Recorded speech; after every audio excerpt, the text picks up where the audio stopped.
Hey, let's watch the Final Destination Bloodlines trailer. This is the 6th movie in the Final Destination franchise, a franchise which I am a big fan of, and I'm happy to see return. But that being said, I don't have high hopes for Final Destination Bloodlines. There's just too many red flags and things going on that make me not super hopeful for this movie being good. But, let's check out the trailer, see how it looks, and fingers crossed.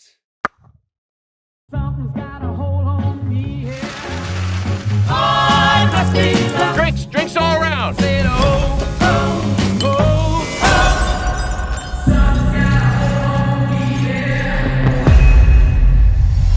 So far, it looks good. It looks better than I thought.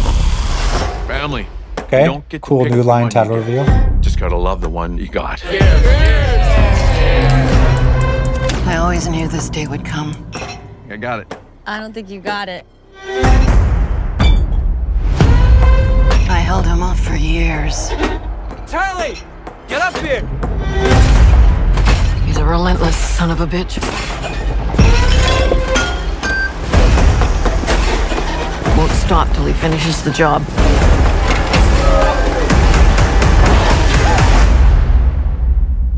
Death is coming for our family. I said, oh.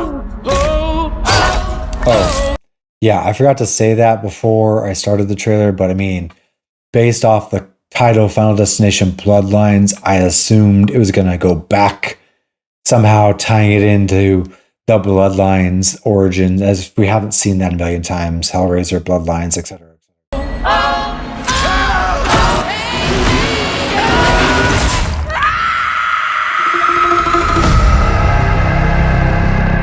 Grandma, what's happening to us? Years ago, I had a premonition that started it all.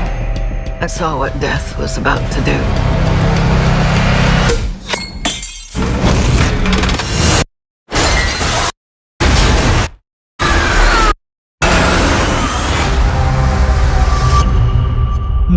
I saved a lot of lives that night. Everyone needs to get off the dance floor! Lives that were never meant to be saved. But death doesn't like it when you mess with his plans. This book, it will show you everything you need to know to keep our family safe. It all started with Grandma. Death is coming for us because we were never supposed to exist. Watch out! Only by embracing death will it pass you by.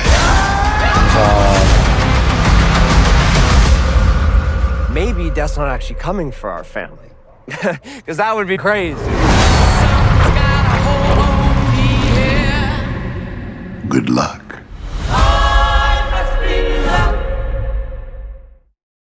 Filmed for IMAX? Okay. Sure it was. I have a lot of thoughts. A lot of different thoughts. First being, it does look better than I think I had anticipated it looking. It looks pretty good. But at the same time, it's got that cheap look. Also, if you know what I mean, it's kind of like looks good, but cheap. And you've also got this just like really oversaturated color grade. And it just kind of screams like cheap. But even though it kind of looks decent, looks just a little bit amateur in ways. And the CGI looks very cheap. It's just, I don't know, it's kind of like work within your budget. If you know you have a small budget, should you really go back in time and have this like really convoluted tower collapse that somehow looks like it's in the past, but also looks like it's in the future? Like, it took me out of it for a second because I was like, did they jump to the future? It looked all futuristic. It just looked strange. And the green screen and CGI just looks all just really kind of like, eh. So I'm kind of like, why did you have to do that? Just work within your budget. But that being said, it looks interesting. The storyline looks interesting. Again, although while immediately I'm like, cool, that seems like an interesting storyline, I just am like, well, why are they all just now dying? How are they going to explain all these years that they haven't, death has not caught up to them, while they're going back in time and showing a survivor of something that happened years ago? And then we just ignored that for all the 5 movies that came before, or came, I guess, in the middle of the timeline. Or this could be trying to tell a story that, no, because she had the book and then had all the other movies prior to it. So I don't know, maybe they're trying to do something tricky with time here and really try to throw us off. But I just don't know how they're going to like explain that. Why all of a sudden now, look, we should have never existed. Yeah, but there's like generations of people born. So how did that happen exactly? How are you going to explain that to me? Otherwise, it seems like a kind of interesting, cool storyline. And it does seem like with being the 6th movie, they're just going to go, instead of doing crazy, unique deaths, it seems like they're going to do the thing where they just make it the most convoluted and ridiculous death possible. Like all of that chain of events just for a lawnmower to like hop on and kill a dude.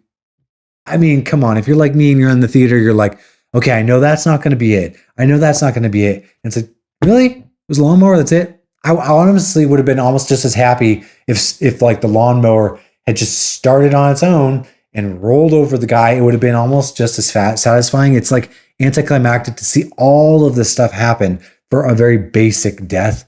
So to me, that's kind of like, I hate when the movie's like, let's make it really complicated instead of let's create unique kills or try to surprise the audience. Let's just throw them 4 million things so that they don't know what's going to happen. That to me is not creative.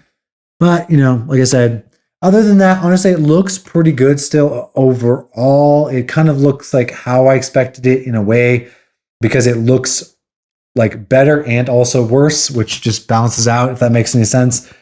But yeah, ultimately it kind of screams straight to DVD sequel, straight to streaming sequel. But honestly, fingers crossed, I'm really hoping it'll be good. I am excited for it still. Poor Tony Todd, he looks terrible in this. And I'm assuming this is his last on-screen performance, but I don't know if that's true or not. I don't know. But yeah, so let me know what you think about Final Destination 6, Final Destination Bloodlines down below in the comments. Are you going to go check this out in theaters? Or are you going to wait until streaming? And also, which is your favorite of the Final Destination franchise? Mine, I would have to say, is probably the 5th one overall. Although I am a big fan of the 4th one, and I know a lot of people hate that one. I think it's fun. Say probably 2 or 5. 2 or 5 are my favorites, I think. Although I need to revisit them. Let me know down below which one is yours. Thank you for watching. I'm only scared, I'm a big bad wolf. I never see the silver lining, only see the gold. I don't speak in caps, dog, everything bold. And I put that on myself, cause it's a life that I done chose. I said come through, you can see me on the west side. Now it's funny how they walking with it.